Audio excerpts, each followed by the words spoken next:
वेद सर्वाणि नेतुं वेद परन्तप आजुवपि सन्नोव्यात्मा भूतानां ईश्वरो सन् प्रकृतिं स्वामधिष्ठा सम्भवातात्माया यदा यदा हि धर्मस्य ग्लानिर्भवति भारत अभ्युत्थानं धर्मस्य तदात्मानं सृजाम्यहम् परित्राणाय साधूनां विनाशाय च दुष्कृतां धर्म संस्थापनार्थाय सम्भवामि युगे युगे जन्म कर्म च मे दिव्यम् एवं यो वेत्ति तत्त्वतः त्यक्ता देहं पुनर्जन्म नैति मामेति सुवर्जुन भीतराग भया क्रोधा मन्नमयानोपाश्यता वैभव ज्ञान तपसा पूता मदभामगता ये यथा मां प्रपदन्ते तांस्ते भजाम्यहं मम भर्तानुवर्तन्ते मनुष्या पार्थ सर्वसा। जय श्री कृष्ण।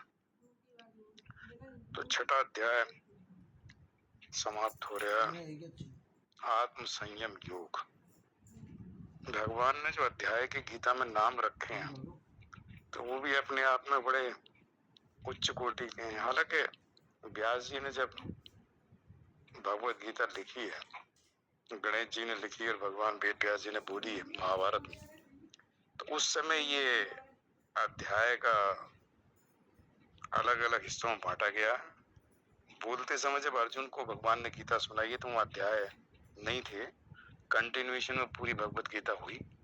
व्यास जी ने लिखते हुए उसमें अध्याय फिर अलग अलग कौन सा कहाँ समाप्त करना, कौन से श्लोक से शुरू करना, और पुष्पिका जो अध्याय के बाद किया, और अध्याय के नाम उन श्लोक के बेस पे भगवान वेद व्यास जी ने लिखे। लेकिन नाम में भी देखो तो देखो भगवत गीता विषाद योग से शुरू होती है, हर अध्याय में योग है, तो विषाद योग से शुरू होती है। जो हम सबके जीवन में विषाद, ये संसार में जन्म लेना ही विषाद है, चूंकि संसार को दुखालय कहा, अशाश्वतम और दुखालय भगवत गीता। तो जहाँ दुख ही दुख है तो विषाद होना तो स्वाभाविक है कि जब तक हम संसार के साथ संबंध रखते हैं, तादात्म्य रखते हैं, तब तक कोई ना कोई जीवन में हमारे दुख आता रहता है। क्योंकि दुख रूपी जो संसार है, जब उसमें रहेंगे तो उसमें दुख ही मिलेंगे। कभी कभी बीच बीच में हमारे प्रारब्ध के हिसाब से आता तो सुख और दुख दोनों प्रारब्ध के हिसाब से, लेकिन सुख दुख आते जाते रहते हैं, बहुलता दुखों की रहती है। तो विषाद योग से शुरू होती है। विषाद मतलब यहाँ अर्जुन के मन में जो चाहे कुटुंब के कारण आया, उससे मोह उत्पन्न हुआ, और विषाद से भगवान ने सबसे पहले विषाद को दूर करने के लिए सांख्य योग का दूसरा अध्याय दिया कि अगर हमें ज्ञान हो जाए और अविद्या हमारी दूर हो जाए और अपने वास्तविक स्वरूप का बोध हो जाए कि मैं आत्मा हूँ, तो भगवान ने जो 11वां श्लोक शुरू किया, दूसरे अध्याय का जो उपदेश शुरू किया, उसमें शोक से शुरू किया।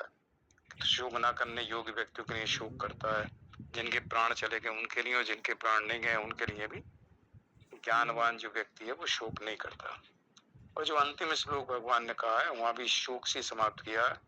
माँ सुचा, तो शोक मत कर, सर्वधर्मान परित्यज्य मामेकम शरणं व्रज अहम त्वां सर्वपापेभ्यो मोक्षयामि माँ सुचा। तो शोक मत कर, मैं तुझे मुक्त कर दूंगा, तो मेरी शरण में आ जा, धर्म धर्म सब कुछ छोड़ दे। तो ये अंतिम श्लोक है भगवत गीता का, जो भगवान कहते हैं शोक मत कर, शोक से तेरी निवृत्ति हो जाएगी। और शोक से शुरू करते हैं कि शोक ना करने, मतलब शोक की निवृत्ति एक तरह से जो विषाद है, विषाद को भी शोक भी कहा है। तो जो शोक है, जो अज्ञान है, जो अविद्या है, जो विषाद है, इसकी निवृत्ति भगवत गीता कराती है।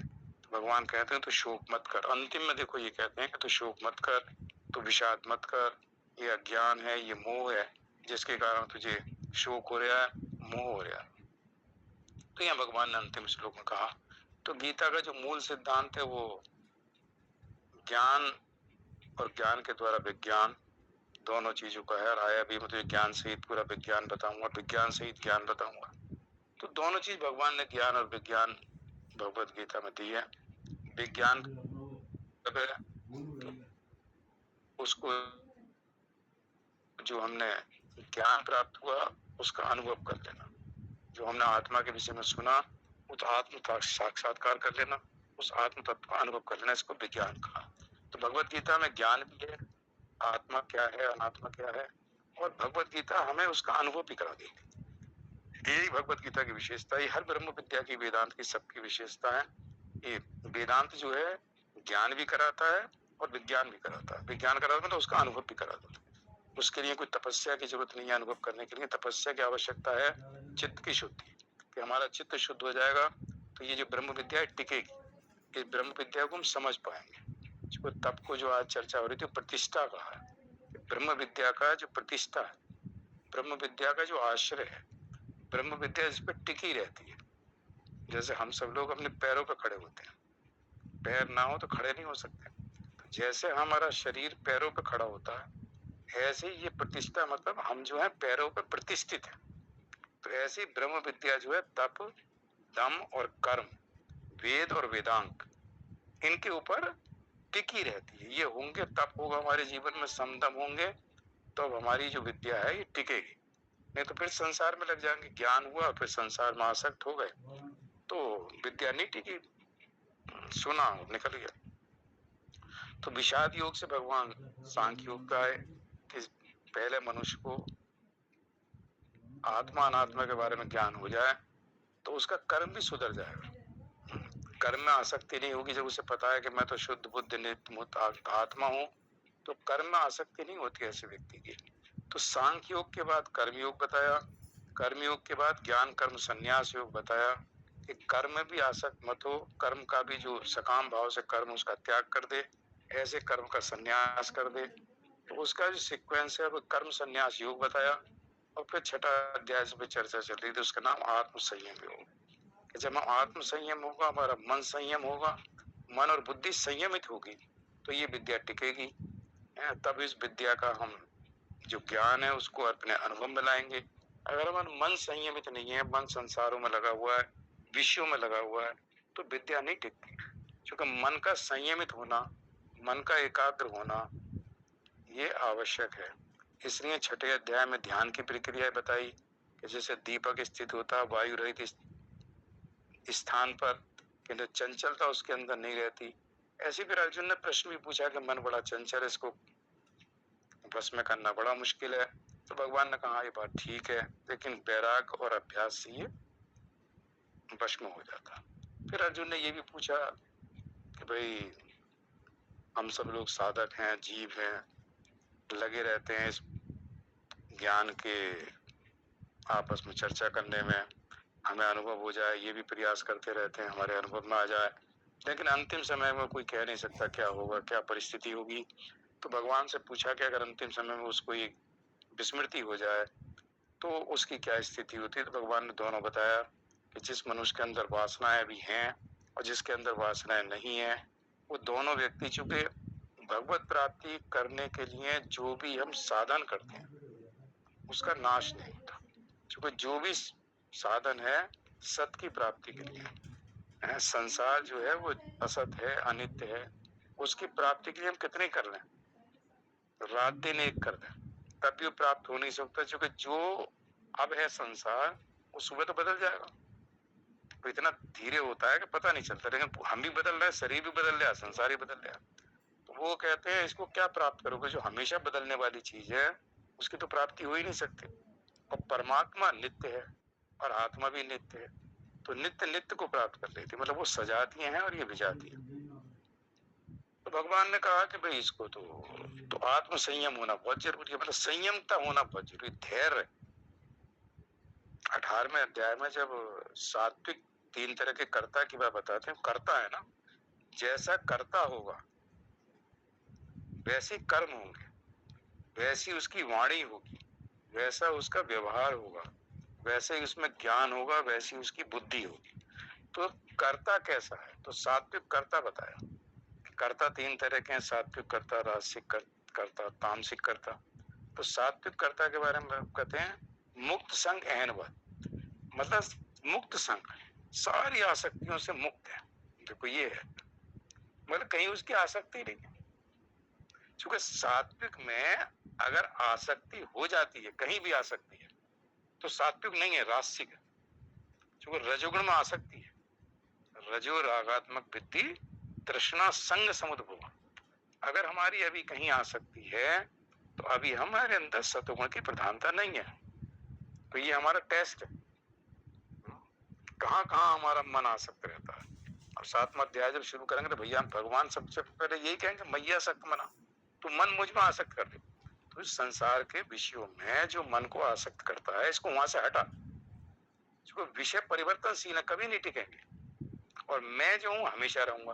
तो एक टिकने वाली चीज पर अगर मन को तू लगाएगा तो मन एकाग्र होगा।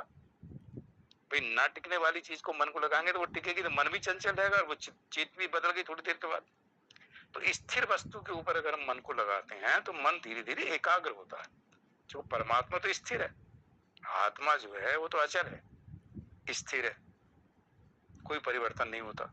तो ऐसी चीज के ऊपर जो अचल है, जो चलती फिरती नहीं जरा सी, उसके ऊपर मन को लगाया, तो मन को जब उसमें आसक्त किया तो मन क्या है, जो अचल चीज पे लगा। जैसे कभी को लोग कहते हैं ध्यान करने के लिए कि जलती हुई दीपक की लो पे ध्यान करो, जो हिल डुल ना रहे हो, एक टक एक पलक देखते रहो, मतलब जो भी तरीका होगा वो बताते हैं, एक पलक देखते रहो ताकि आपकी जो पुतली है वो उस पलक उसके साथ बिल्कुल वो हो जाए बत्ती के ऊपर। तो आत्मा तो बुद्धि तो थोड़ी बहुत हिल भी जाएगी, लेकिन आत्मा तो अचल है। तो जो अचल और स्थिर चीज के ऊपर हमने जब अपना ध्यान, तो भगवान कहते हैं मैया आसक्त बना, मेरे ऊपर मन को आसक्त कर दे, तेरा मन एकाग्र हो जाएगा, मुझे आशा। तो मेरा मतलब आत्म संयम योग छठा अध्याय, इसमें भगवान ने कहा कि जब तक हमारा मन संयमित नहीं होगा तब तक जो है चंचल रहेगा, अस्थिर है। जो अस्थिर चीजों पर मन को लगाएंगे तो मन और स्थिर है, तो वह है ही स्थिर, है ही चंचल। चंचल चीज और चंचल, संसार भी चंचल है, परिवर्तनशील है, और मन में भी चंचलता है। तो दोनों चीजों में चंचल ही रहता है, धड़ धड़ धड़ धड़ चलता रहता पिक्चर। लेकिन जब अचल पे लगता है तो थोड़ा रुकता है, टिकता है। तो आत्म संयोग में अपनी संयम करो। आत्म मतलब मन का, क्योंकि कई बार मन को, बुद्धि को, आत्मा, इनको भी आत्मा कह देते हैं, आत्म संयम। तो आत्मा का संयम करो। तो इसके ऊपर बात चल रही थी, और उसके बाद ज्ञान विज्ञान योग आएगा। तो ज्ञान विज्ञान देखो महत्वपूर्ण इसलिए है सातवां, कि इसमें ज्ञान भी है और विज्ञान भी। मतलब ज्ञान भी है भगवत गीता के अंदर और विज्ञान भी है। मतलब विज्ञान का मतलब भगवत गीता हमको उस आत्मा का अनुभव करा देती। एक तो आत्मा का ज्ञान है, खाली ज्ञान कराएगी तो ज्ञान तो विस्मृत हो जाएगा। तो ज्ञान के साथ विज्ञान भी है, कि मतलब उसको आत्म साक्षात्कार करा दे, आत्मा का अनुभव करा दे। जब आत्मा का अनुभव होता है तो एक ही बार होता है पूरे जीवन, जीवन मतलब पूरे, दोबारा नहीं होता। मतलब एक बार आत्मा का अनुभव हो जाए तो उसका विस्मृत नहीं हो सकता। तो आत्मा का अनुभव, तो इसलिए ज्ञान विज्ञान योग सातवां है। तो छठे अध्याय में, और भगवान ने फिर अंतिम में अर्जुन को क्या शुरू कहां से होता, अनाशिता कर्म फलम, कर्म फल का आश्रय मत ले, कार्य हम कर्म करो। ये हम सबको पकड़ कर रखना कि हम कर्म फल का इसलिए कर्म ना करें कि फल की इच्छा नहीं कर्म करना, हमारा कर्तव्य कर्म है, इसलिए हम कर्म कर रहे हैं। जो भी है घर गृहस्थी का देखना कि हमारा कर्तव्य अपने परिवार की सुख सुविधा हो, या उनको खिलाना पिलाने का प्रबंध हो, या उनको अस्पताल दिखाना हो, तो ये हमारी कर्तव्य है परिवार के प्रति। तो अपने कर्तव्य इसलिए नहीं कर रहे कि हमें फल की इच्छा है कि ये मेरे दुख में मुझे मदद करेंगे, वो उनकी ड्यूटी है, करेंगे नहीं करेंगे वो भगवान जाने। लेकिन मतलब इस उम्मीद में मैं करूंगा, उन्होंने नहीं किया तो मुझे दुख होगा, लेकिन मैं अपना कर्तव्य कर रहा हूँ बिना फल की इच्छा के, क्योंकि मेरा कर्तव्य है, इसलिए मैं अपने कर्तव्य को निभाता हूँ। बच्चों के प्रति, परिवार के प्रति, कि मेरा कर्तव्य, अपना कर्तव्य पूरा किया। अनाश्रिता कर्म फलम कार्य कर्म करो थी, परिवार का, समाज के, जो भी हम कर रहे हैं, शरीर के प्रति, तो उसको कहते हैं से सन्यासी से योगी से, वही सन्यासी योगी है। तो देखो कहां से शुरू किया छठा अध्याय, से सन्यासी च योगी से, वो सन्यासी है और योगी है। और कहां समाप्त किया, 46 श्लोक भगवान ने 45 सुना दिए, छठा अध्याय पूरा ध्यान वगैरह सब कह दिया। लेकिन भगवान की विशेषता रहती है कि जहां से शुरू करते हैं बात को वहीं खत्म करते हैं, सारी राम कहानी को। तो से सन्यासी च योगी से, न निरग्नि चाकरी, चाकरी मतलब अग्नि का त्याग करने वाला, क्रियाओं का त्याग करने वाला योगी नहीं है। कौन है योगी, अनाश्रिता कर्म फलम, जो कर्म फल का आश्रय न लेकर करने योग्य कर्म को करता है। हम अपनी ड्यूटी कर रहे हैं तो वो भी हमारा अंतःकरण पवित्र करता है। देखो परिवार के लिए काम किया, अंतःकरण की पवित्रता हो गई। क्यों? जो फल की इच्छा नहीं थी, इसलिए नहीं किया कि मुझे ये फल मिलेगा। तो ऐसे कर्म। तो वहां कहा, बात चल रही थी सात्विक कर्ता की। सात्विक कर्ता में क्या कहा? मुक्त संग अहनवादी, सारी आसक्तियों से रहित हो, अहनवादी, अहंता से रहित हो, अहम भाव ना हो, मेरी ड्यूटी है कर्तव्य कर्म करना, करता हूँ। धैर्य, उत्साह, समानता, धैर्य हो उसके अंदर, पूजा पाठ भी करता है, जप करता है, पूरा धैर्य रखे कि जो मैं कर रहा हूँ, बाकी भगवान प्राप्ति होगी क्या होगा ये भगवान देखें, मैं अपने काम में लगा हूं, मैं अपना कर्तव्य कर्म कर रहा हूँ, अनाश्रिता कर्म फल, बिना कर्म फल की इच्छा की। जप करता हूँ, ध्यान करता हूँ, सुनता हूँ, स्वाध्याय करता हूँ, अपना कर्तव्य कर्म कर रहा हूँ, तो वो क्या योगी। तो देखो यहाँ से शुरू किया 6 अध्याय का पहला श्लोक, और भगवान ने 46वें श्लोक में क्या कहा? तो योगी बन जा।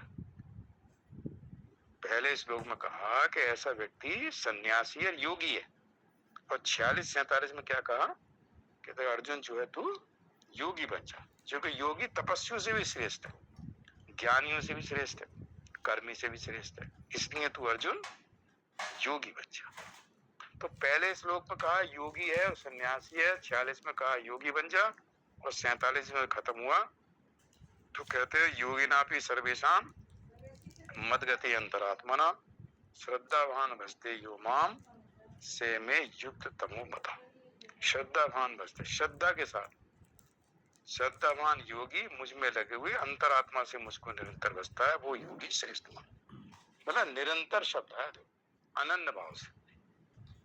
मतलब संसार में अन्न का चिंतन नहीं करता, अन्न का भजन नहीं करता, अन्न के साथ संग नहीं रखता कि इससे उसे स्वार्थ। भजन करने का मतलब ये कि हम किसी को, अरे साहब आप तो बड़े अच्छे हो, आप तो दुनिया में सब आपका नाम है, ये चूंकि उससे हमारा स्वार्थ पूरा होना, आप उससे कहेंगे जरा हमारी मदद करो, या हम उसकी इतनी मतलब स्तुति करते हैं क्योंकि हमें पता है कि इससे हमें मदद लेनी है, हमारा स्वार्थ है इसके प्रति, चाहे वो वैसा व्यक्ति ना हो, लेकिन हम उसको ऐसा चढ़ा देते हैं। तो हम उसका भजन कर रहे हैं, मतलब उसकी स्तुति कर रहे हैं, करते हैं ना, जिससे हमारा स्वार्थ होता है, उसकी तारीफ पे तारीफ करते रहते हैं, वो बड़ा प्रसन्न होता है। चूंकि हमने इतनी तारीफ कर दी, वो बड़ा प्रसन्न होता है, ये उसकी कमजोरी है। तो हम क्या कर रहे हैं? उसका भजन कर रहे हैं। तो ऐसे अन्न का भजन नहीं करता, अनन्य भाव से केवल भगवान के साथ, अन्न के साथ कोई संबंध नहीं है, भगवान का ही आश्रय लेता। तो उसको भगवान ने ये कहा। तो ये बात योगी पे देखो शुरू करके भगवान ने 6 अध्याय कहा कि हम सब साधकों के लिए का योगी। योगी मतलब संसार का आश्रय न लेके, संसार के साथ जो हमारी आसक्ति है, जो संसार के साथ हमारा संबंध है, वो ना रहे। शिव पुराण में आता है कि पशुपति, जो भगवान शिव का नाम है पशुपति, तो उसमें आया एक पशु, यही शब्द है जो बोलना, एक पशु और एक पाश, पाश कहते हैं रस्सी। तो पशु और पाश में, पशु जो है पास में बंधा हुआ, मतलब एक पशु है और एक पाश है। पाश मतलब रस्सी, रस्सी जड़ है और पशु चेतन है, देखता है, सुनता है, बोलता है, खाता है, पीता है। तो चेतन है और एक जड़ है। तो चेतन और जड़ बंधे हुए हैं, बंधन में है, क्योंकि चेतन ने जड़ के साथ संबंध। तो यहाँ कहते हैं जो पाश है वो क्षेत्र है, शरीर है, पहले वही कहा है उसको कि क्षेत्र जो है वो पाश है, और जीव जो है वो पशु है। तो अज्ञान के कारण जीव ने अपने आप को शरीर के साथ बांध लिया कि मैं शरीर हूं। कितना बढ़िया देखो समझाया उनसे कहा कि जीव ने अपने आप को, मैं शरीर हूं, ये जो शरीर को वहां कहा कि पाश है, और जीव है पशु, जो अज्ञान है ना उसके अंदर, अविद्या है, तभी तो उसने कहा मैं शरीर हूं। तो वहां कहा अविद्या से युक्त ये जो है ये पशु इतर है, इसने अपने आप को शरीर के साथ बांध लिया। तो एक हुआ पशु, एक हुआ पाश, और इन दोनों का जो स्वामी है वो पशुपतिनाथ है। वो इस पशु के स्वामी है, मतलब क्षेत्रज्ञ के स्वामी है, क्षेत्र से विलक्षण, क्षेत्र से क्या था, अतीत हूं। 15वें अध्याय में, क्षेत्र क्षर से अतीत हूँ, सॉरी क्षर से अतीत हूँ, अक्षर से उत्तम हूँ, तो मैं पुरुषोत्तम हूँ। तो क्षर से अतीत मतलब पाश जो रस्सी है, जो शरीर है, उससे अतीत है परमात्मा, और जो अक्षर है जीव उससे उत्तम है, इसलिए पुरुषोत्तम।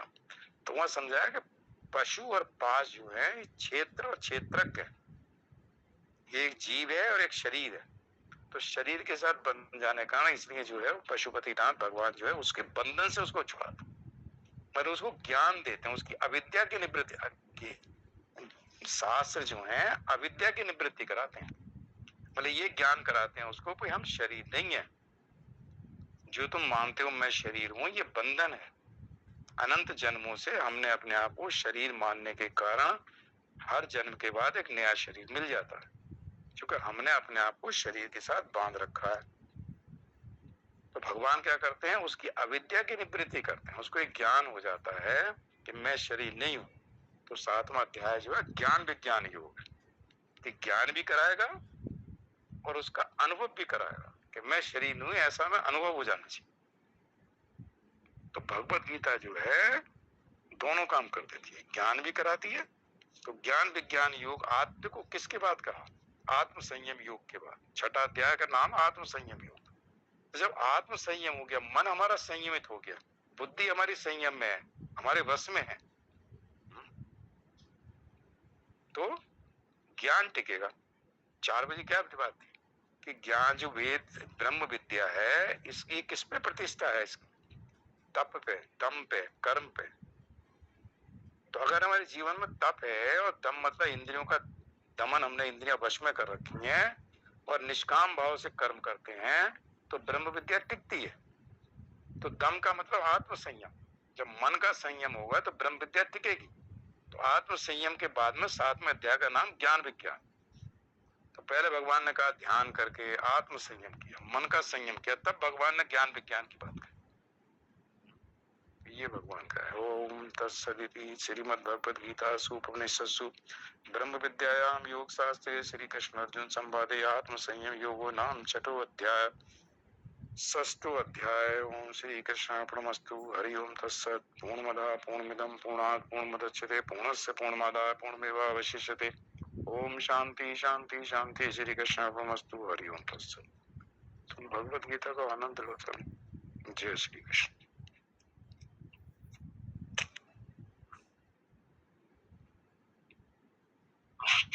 मतलब कहने का तात्पर्य ये है कि अध्याय 6 में बताया है कि पहले हमें आत्म संयम कर लेना चाहिए, आगे के अध्याय के लिए तैयार होने के लिए। आत्म संयम हो, जब हमारी सारी इंद्रियां संयमित हो जाएंगी, तभी हम ज्ञान प्राप्त करेंगे और विज्ञान को अनुभव कर, मतलब ज्ञान को अनुभव करें। ज्ञान को अनुभव करना मतलब विज्ञान नाम है उसका, कि अच्छा, जो हमें ज्ञान का हमारे अनुभव में आ गया, मतलब ज्ञान हमारे अंदर स्थिर हो गया। हमें पता चल गया मैं शरीर नहीं हूँ, हमें पता चल गया मैं जीव नहीं हूँ। ये ज्ञान जो था अब हमारे अंदर बैठ गया, हमारे अंदर स्वयं के अंदर बैठ गया, और हमें ये हो गया कि मैं शरीर नहीं हूँ, मैं तो आत्मा हूँ और वही ब्रह्म है। ये हमारे अनुभव में आ गया, शरीर भाव पूरी तरह समाप्त।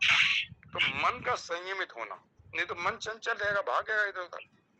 इसलिए आया ना आज के जो बात स्वामी जी कह रहे थे कि ब्रह्म विद्या जो है उसकी प्रतिष्ठा है दम। तो जब हमारे अंदर ये संयमित हो जाते हैं इंद्रियां, मन, ये तो हम संसार के विषयों में जब दिन भर भागते हैं, तो दिन भर संसार के विषयों में ना भाग के आत्मचिंतन करेंगे। ये सोचेंगे देखो मैं शरीर नहीं हूँ, मैं ये हूँ, तो ये भाव बैठ जाता।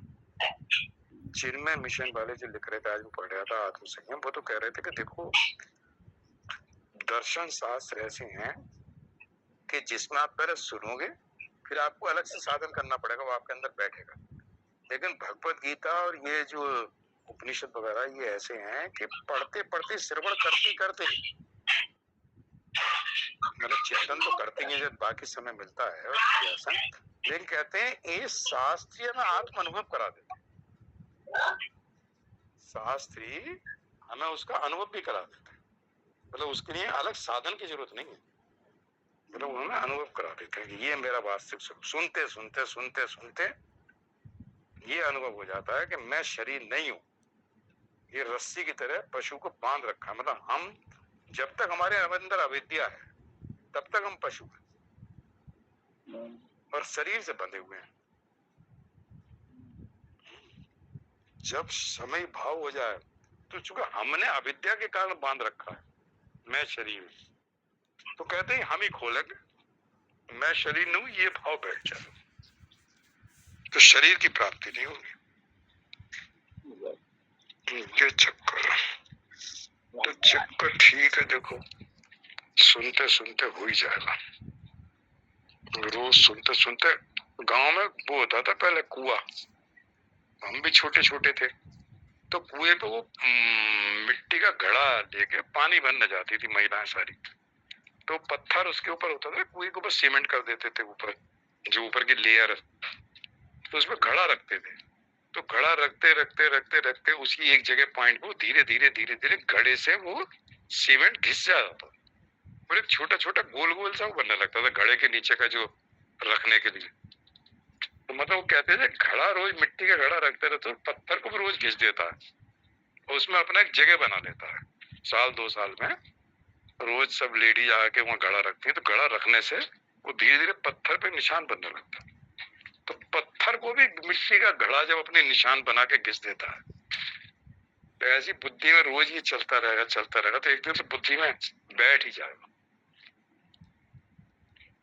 सुनते सुनते नहीं, थोड़ा बहुत तो बैठेगा या कुछ नहीं बैठेगा। और रोज सुनते रहो मैं शरीर नहीं हूँ, मैं शरीर नहीं हूँ, दिन भर सुनते रहो, तो ये बात तो आई जाएगी मैं शरीर नहीं हूँ। आध्यात्म या अद्वैत में सुनो, सब में यही है कि हाँ यह शरीर नहीं है, संसार में क्या है समझो, सबको यही समझना है कि इसमें हम फंसे ना। नहीं तो अगर कोई कहते ना सत्य तो फंस जाएंगे, तो कहेंगे ये झूठा है, ये स्वप्न की तरह है, ये तरह से चिपकने लगेंगे उससे। हाँ मतलब फिर ये हो जाएगा ये तो सत्य है। तो कहते हैं जब तो सो जाते हो तो अगर सत्य होता तो स्वप्न में भी यही दिखा रहता। स्वप्न में कोई दूसरा संसार आ जाता, सूक्ष्म जगत में प्रवेश, स्थूल से सूक्ष्म चले जाते, तो वह सूक्ष्म जगत है, ये स्थूल जगत है। तो वह सूक्ष्म इंद्रियों से महसूस करते हैं, स्थूल इंद्रियों से देखते हैं। तो ये स्थूल जगत को स्थूल इंद्रियां काम कर रही है, सूक्ष्म जगत में स्वप्न में सूक्ष्म जगत है, सूक्ष्म शरीर है, सूक्ष्म इंद्रियां, उनका अभिमानी जीव तेजस है, इसका विश्व है। तो सब कुछ बदल गया भाई। 10-12 घंटे के बाद में ये सारा संसार खत्म हो गया, दूसरे जगत में चले गए और उसमें 3-4 घंटे रहने के बाद सुसुप्ति में गए तो तीसरे जगत में चले गए, प्राग जो है। और फिर प्राग से फिर निकले, स्वप्न में आए और स्वप्न से फिर जागृत में आए, तो ऐसे निकलते हैं।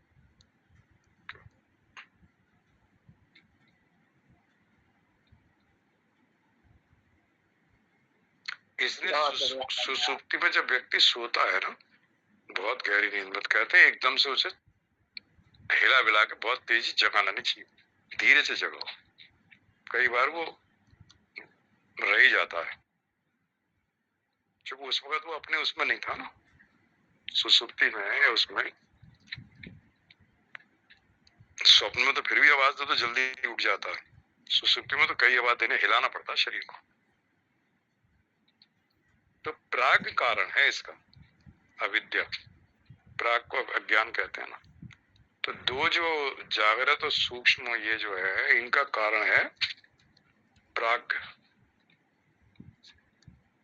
तो प्राग से निकलते हैं। तो उपनिषद में उदाहरण आया, जैसे दूध नापते हैं, दूध का जो बर्तन होता है, पहले उसमें दूध भरते हैं, फिर उसी बर्तन में से दूध बाहर निकालते हैं। तो पहले भरा तो माप कहा उसको, कि ये जो है प्राग जो है माप है। पहले स्थूल और सूक्ष्म उसके अंदर गए और फिर उसमें से बाहर निकले, हर दिन ऐसा होता। तो उसको कहा ये माप है। दोनों देखो कैसे हैं भाई। जागृत अवस्था में जीव जो है नेत्र में रहता है और स्वप्न में चला जाता है हिता नाड़ी में, कंठ में, और सुसुप्ति में चला जाता है हृदय में। अब इतने बड़े शरीर में बेचारा हिता नाड़ी के अंदर है, नाड़ी में बैठा हुआ स्वप्न देख रहा है। वैसे पूरे शरीर में चेतन है, कोई चीज काट ले तो एकदम से पता चल जाएगा कि पैर की उंगली में काट लिया, लेकिन बैठा है हिता नाड़ी में, और वो हृदय में चला जाता प्राग। तो तीनों अवस्था में तीन जगह रहता, अलग अलग जगह रहता, एक जगह नहीं रहता।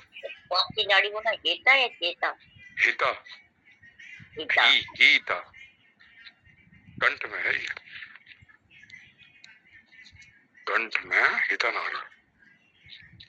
तो नेत्र से कंठ में गया और कंठ से फिर, इसीलिए देखो इन तीनों को ओम कहा। ओम में तीन अक्षर है, ए उ मा। जब ए बोलते हैं तो कंठ से निकलती है आवाज, आकार, स्थूल जगत है। और जब ऊ बोलते हैं तो मुंह में रहती है आवाज, बोल के देखो तो ऊ मुंह में ही रहेगा। और जब मैं बोलोगे तो होठ खुल के बंद हो जाएंगे, मतलब होठों से ही हो जाएगा। तो मैं जो है वो सुसुप्ति अवस्था है, बंद कर लेती है दोनों को, ए को और ऊ को। जब मुंह खुलता है तब निकलती है। आकार कंठ से निकलता है, जब बोलते हैं ना ओ आकार, आ बोल के देखो तो कंठ से निकलेगा। ऊ बोलेंगे तो खाली मुंह से निकलेगा, तालू से। और जब मैं बोलते हैं मकार तो होठ खुलेंगे, बंद हो जाए। तो ढक्कन है वो बंद कर देता। तो सुसुप्ति जो है दोनों को बंद कर देती, सूक्ष्म चला गया उसमें, स्थूल भी चला गया, दोनों को सुला दिया उसने। मन बुद्धि इंद्रियां सब सो गई, सबको अपने अंदर बंद कर दिया।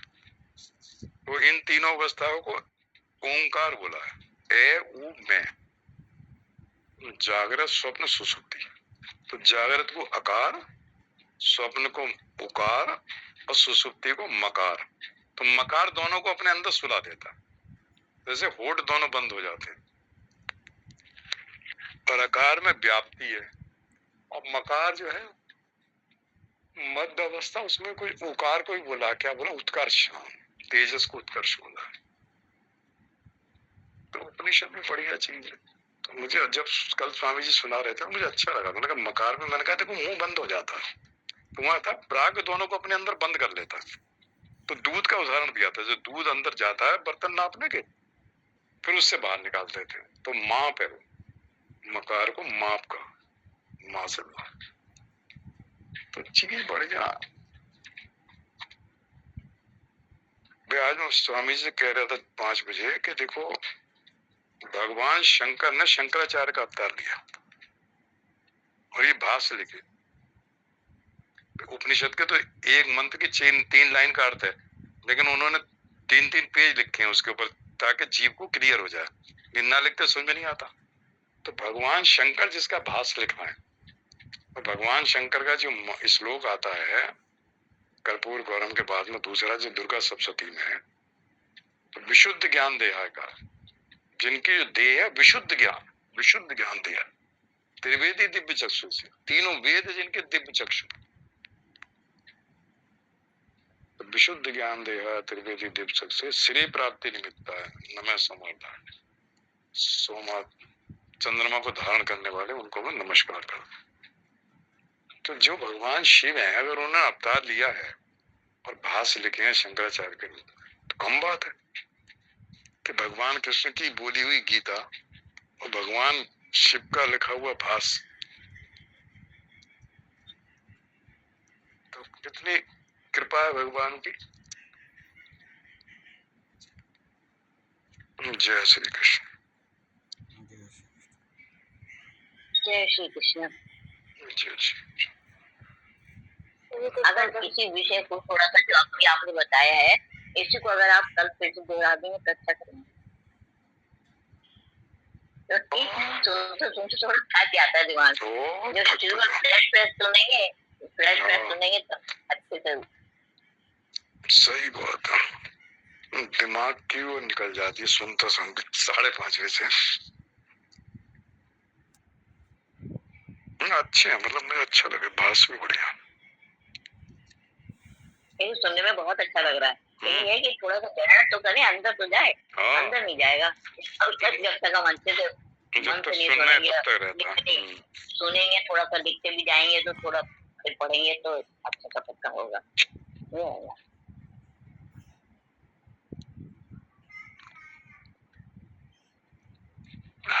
ज्ञान कोई आसान थोड़ी है जो प्राप्त करना।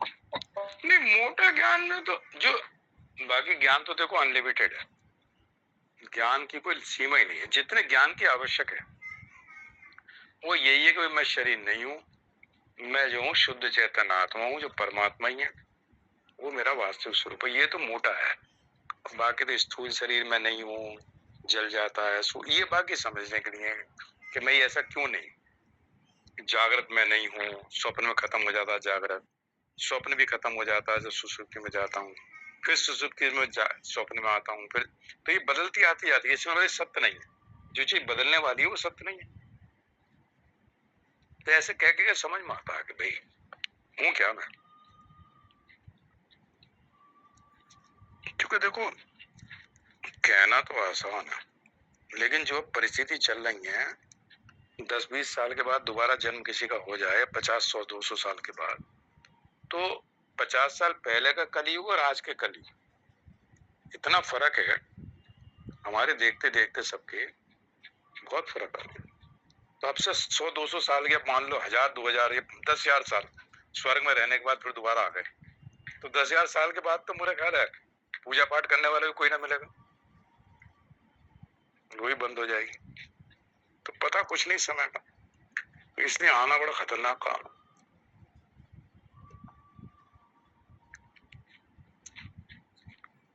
जन्म ना दे दोबारा। अच्छा, सतयुग में भी आए तो वही तप करो दोबारा से, इसलिए कलयुग आसान है, बहुत बड़े बड़े तप नहीं करने पड़ते, थोड़ा बहुत सुना पढ़ा लिखा और दिमाग में बैठ गया तो निकल गए। वहाँ 1 लाख साल की उम्र है, यज्ञ पे यज्ञ करते रहेंगे पूरे दिन, तो वो अपने आप में।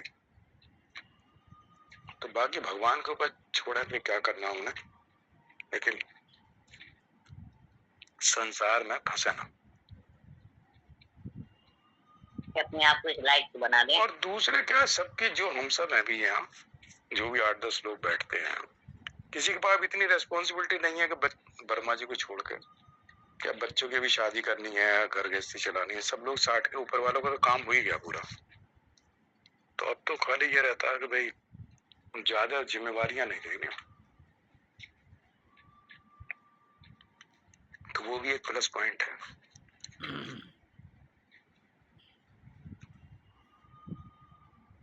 हमने अपनी जिम्मेदारी ठाकुर जी को दे रखी है। हाँ ना, आराम तो उसी में रहता है, क्या उससे ज्यादा परेशानी लेते कि ठाकुर जी आप कराते जाओ, करते हम रहेंगे,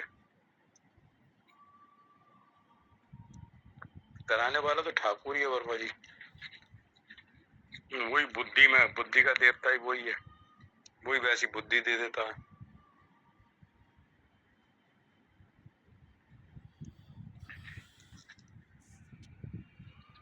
ठाकुर हमरे रमण बिहारी, हम हैं रमण बिहारी के।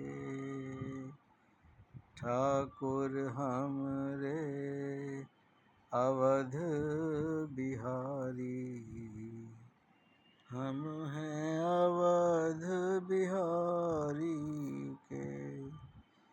साधु सेवा धर्म हमारा, साधु सेवा धर्म हमारा, काम न दुनियादारी